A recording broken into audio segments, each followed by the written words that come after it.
નમસ્કાર, જેડીડી ન્યૂઝ આપનું હાર્દિક સ્વાગત કરે છે।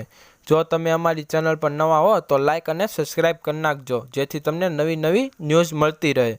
દેશની સૌથી મોટી ખાનગી બેંક પર કડકાઈ। આરબીઆઈ એચડીએફસી બેંકને તમામ નવી ડિજિટલ સેવાઓ ઓફર કરવા અને નવા ક્રેડિટ કાર્ડ ગ્રાહકોને ઉમેરતા અટકાવ્યા। પાછલા વર્ષોમાં બેંકની ઇન્ટરનેટ બેન્કિંગ, મોબાઈલ બેન્કિંગ ચૂકવણી ઉપયોગિતાઓમાં ઘણા અવરોધનો સામનો કરવો પડી રહ્યો છે। ભારતીય રિઝર્વ બેંક આરબીઆઈએ દેશની સૌથી મોટી ખાનગી ક્ષેત્ર બેંક એચડીએફસી બેંકનો મોટો ઝટકો આપ્યો છે। આરબીઆઈએ કહ્યું છે કે બેંક તમામ ડિજિટલ લોન્ચિંગ બંધ કરવા જોઈએ, તેમાં નવા ક્રેડિટ કાર્ડ્સ સામેલ છે। 2 વર્ષ બેંક માટે આ ત્રીજો મોટો આંચકો છે।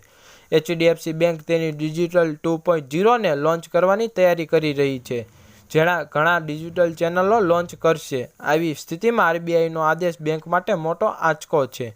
આ સાથે અન્ય તમામ વ્યવસાય ઉત્પન્ન કરનારા આઈટી એપ્લિકેશનને પણ બંધ કરવાનો આદેશ આપવામાં આવ્યો છે, તેમજ નવા ક્રેડિટ કાર્ડ ગ્રાહકોને સોર્સ કરવા પર પ્રતિબંધ છે। ધન્યવાદ।